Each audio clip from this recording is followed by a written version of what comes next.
Peter Bonetti lost something that day, not a trophy, not a medal, his legacy. For decades, one afternoon became bigger than an entire career. Bigger than the hundreds of matches he played. Bigger than the trophies he helped Chelsea win.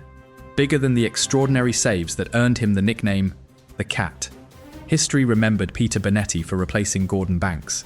It almost forgot everything else. But history doesn't always tell the truth.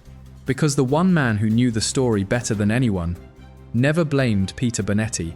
Not the newspapers, not the supporters, not even his teammates, Gordon Banks. The greatest goalkeeper England ever produced. The man Peter Bonetti had replaced. Years later, Banks said, "I've never, ever criticised Peter Bonetti." One sentence. 6 words. And suddenly, everything people believed about Peter Bonetti begins to fall apart. If Gordon Banks never blamed him, why has football blamed him for more than 50 years? Was Peter Bonetti really the man who failed England? Or was he the easiest name for history to remember? Peter Bonetti deserved better. Subscribe for more forgotten football stories. Now, let's go back. Before Mexico, before the blame, when 2 remarkable goalkeepers were chasing the same England shirt, Peter Bonetti wasn't trying to replace Gordon Banks. Nobody was. By the end of the 1960s, Banks wasn't simply England's number 1. He had become the standard every goalkeeper was measured against. Safe hands, ice-cold composure, unshakable confidence. Years later, Gordon Banks summed up his own philosophy with a simple line: "Confidence is everything for a goalkeeper."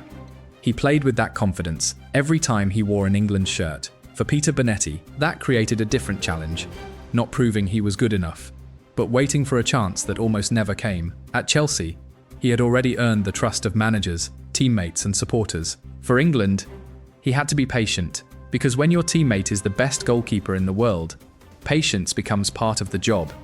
There was no bitterness between them, no public rivalry, no fight for attention, only mutual respect. 2 outstanding goalkeepers, 1 England shirt. Whenever Gordon Banks stood between the posts, Peter Bonetti stood behind him, ready, prepared, waiting, not knowing that football was quietly preparing the biggest test of his career.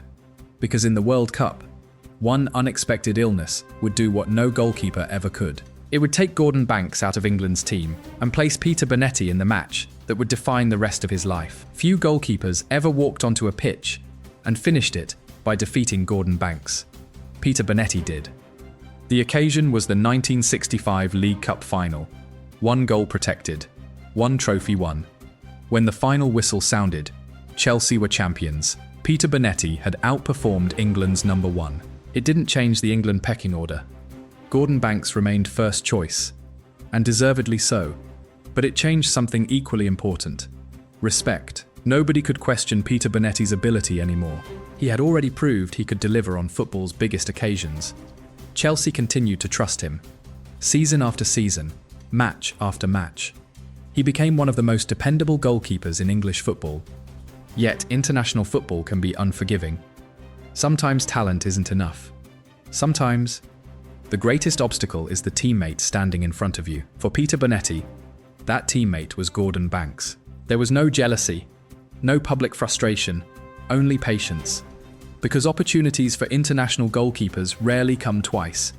Then, without warning, England's greatest strength suddenly disappeared. Gordon Banks was ruled out.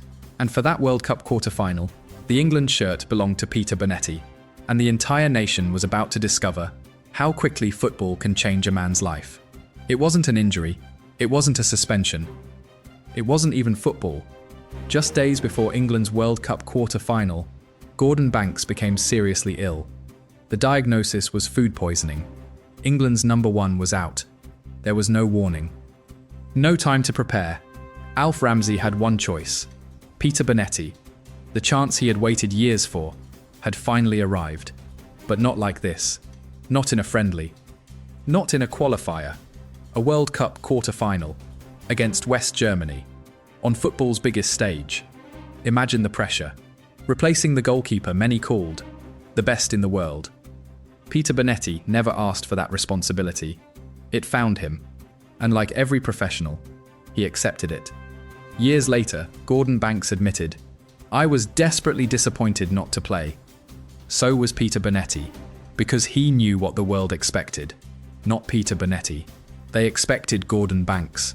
When Bonetti walked onto the pitch in Lyon, he wasn't thinking about history. He was thinking about England.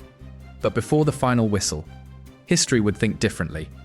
England started brilliantly. Just after half-time, they led 2-0. The defending world champions looked in control. Another semi-final seemed inevitable. Then, everything changed. West Germany refused to disappear. Franz Beckenbauer pulled one back. The momentum shifted. The stadium felt different. England felt it too. With every attack, the pressure grew. Then came the equalizer. Suddenly, the match was level. Extra time followed. One final attack. One final blow.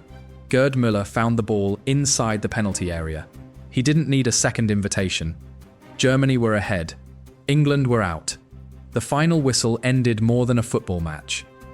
It began a story that would follow Peter Bonetti for the rest of his life. To many supporters, the verdict was immediate. England had lost. Someone had to be blamed. Peter Bonetti became that man. But football is rarely decided by one player. And Gordon Banks knew that better than anyone.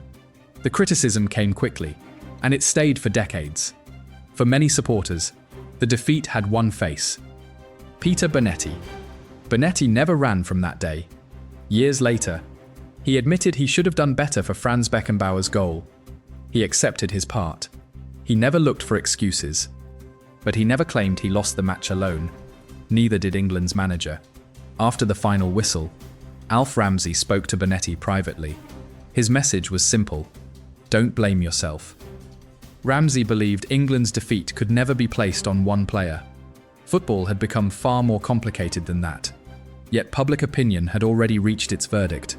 Every replay, every discussion, every anniversary, the same name returned: Peter Bonetti. But there was one opinion that mattered more than all the headlines combined. The opinion of Gordon Banks, the man whose place Bonetti had taken. If anyone had the right to blame him, it was Banks. Instead, he refused. And with just a few words, he challenged a story football had believed for more than half a century. Gordon Banks never changed his story. Not after the defeat, not years later, not even decades later. He simply refused to blame Peter Bonetti. Banks said, "I've never, ever criticized Peter Bonetti." He also explained why. "That's why I have never blamed him." Those weren't empty words. They came from the one man who understood the position better than anyone. A goalkeeper knows. One moment never tells the whole story. Matches are won together and lost together. Banks believed England's defeat was bigger than one mistake, bigger than one goal, bigger than one goalkeeper. While others searched for a scapegoat, Gordon Banks chose fairness. He knew the pressure Bonetti had faced, stepping into the boots of the world's best goalkeeper, only days before a World Cup quarter-final. It was a burden few players could have carried. History remembered Peter Bonetti for one afternoon. Gordon Banks remembered the goalkeeper behind the afternoon. And perhaps that is the judgment that mattered most. Peter Bonetti never escaped Mexico. No matter how many years passed, that afternoon followed him.